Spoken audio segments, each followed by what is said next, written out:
Marching with Aunt Susan, written by Claire Rudolph Murphy, illustrated by Stacy Schuett.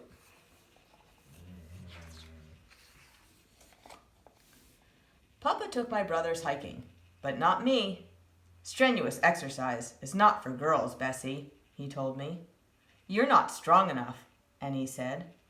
It's not ladylike, Charlie added. I can ride my bicycle faster than anyone on the block, I told my brothers. Even you. Girls shouldn't ride bicycles either, Charlie said. And they left without me. Inside, Mama bustled around, preparing for a party. I'm strong enough to hike, I said. Papa wouldn't take me along, just because I'm a girl. You can help me get ready for the suffrage tea, Mama said. Aunt Mary will be arriving soon with our guest of honor, Miss Susan B. Anthony. Suffrage? I'm the only one who's suffering. I picked up the newspaper and stared at Miss Anthony's photo. She looks like a crabby old lady. A crabby old lady who has fought 50 years for women's rights, Mama said, even when people threw garbage at her and called her names. At the tea, everybody swarmed around Miss Anthony. They called her Aunt Susan, even though they weren't related to her. She spoke about the long fight for equal rights. She told us that children should grow up in a world where both men and women were free. Later, Aunt Mary introduced me to Aunt Susan. Why can't girls do the same things as boys? I asked her. She shook her head. When I was your age, my teacher thought only boys were smart enough to learn long division. That's not right, I said. Come to the rally in San Francisco tomorrow, Bessie. Women's votes can help change the world. Golden Gate Auditorium was so crowded that I could barely breathe. Aunt Susan stood on stage, surrounded by hundreds of roses. Her voice thundered across the hall.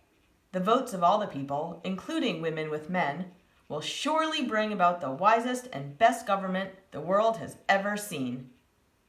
I pulled a white handkerchief out of my purse and joined the sea of flags waving in the air.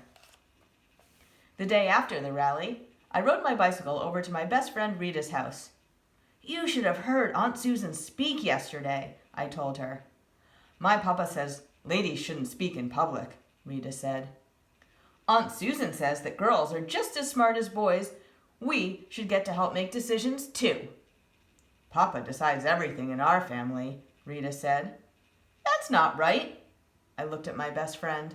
Someday I want to vote. Let's see if we can help out at suffrage headquarters. All through the summer, Rita and I wrote letters, licked envelopes, and painted posters. As we worked, we listened to women talk. Men decide everything. They even decide if we should get to vote. Men decide how children are raised. Men decide how the household money is spent. I don't understand, I said to Rita. I get to spend my allowance any way I want. And Mama makes decisions about lots of our purchases. Not at our house, Rita shook her head. Papa keeps track of every penny. The week before the election, we visited a factory in San Francisco. Rows and rows of girls sat hunched over, sewing in a dark room. Aunt Susan encouraged them to come to our suffrage parade. Afterward, a girl walked up. Me and my sister did some extra sewing to help the campaign. She handed Aunt Susan 2 dimes. If women win the vote, will I be able to go to school? I couldn't imagine not learning how to read and write. I leaned against the wall and tried to catch my breath. Back at headquarters, I asked Aunt Susan why those girls didn't go to school. Many parents can't make enough money to feed their families, she told me, so the children have to work. Can women getting the vote change that? I asked. Aunt Susan nodded. We can work to pass laws that will help adults and children. I dumped out all the coins in my purse and handed them to her. If those girls can give money, I should too. Later, I painted a picture of the factory girl on a banner for the parade. Rita printed the letters. Sunday afternoon before the vote, Rita, Mama, and I marched along carrying our banner. The crowd cheered as we sang new lyrics to My Country, 'Tis of Thee. Our country, now from thee, claim we our liberty, in freedom's name. Guarding home's altar fires, daughters of patriot sires, their zeal our own inspires, justice to claim.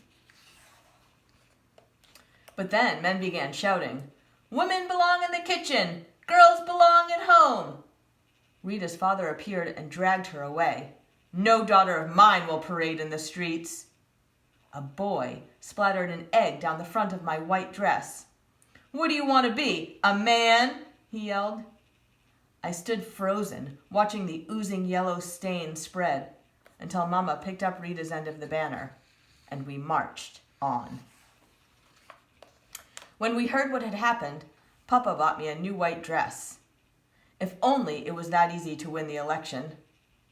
Monday after school, Mama and I stood at the ferry launch and held up a new sign. "Remember your daughters. Vote yes on referendum number 6.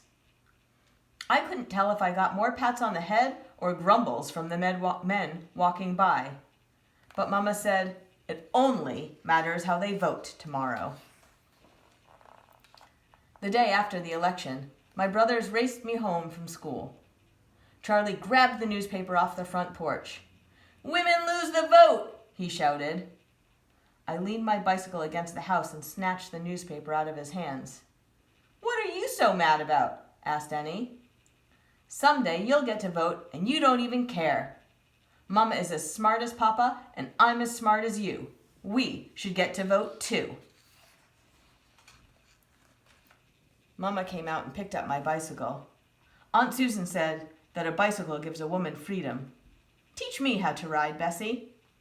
"It's hard to do," I said, sitting down on the steps. "When you first tried, you kept falling and scraping your knees," she reminded me, "but you didn't give up." Finally, I showed her what to do, how to mount the bicycle, balance, pedal, and drag her feet to stop. When Papa arrived home, Mama was wobbling up and down the street. "I'm sorry about the election, Bessie," he said. "Girls should be allowed to do the same things as boys, Papa. Why don't we go hiking this Saturday?" he asked. "Thanks, Papa," I said, grabbing his hand.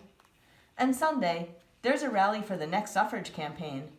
Come march with Mama and me." The end.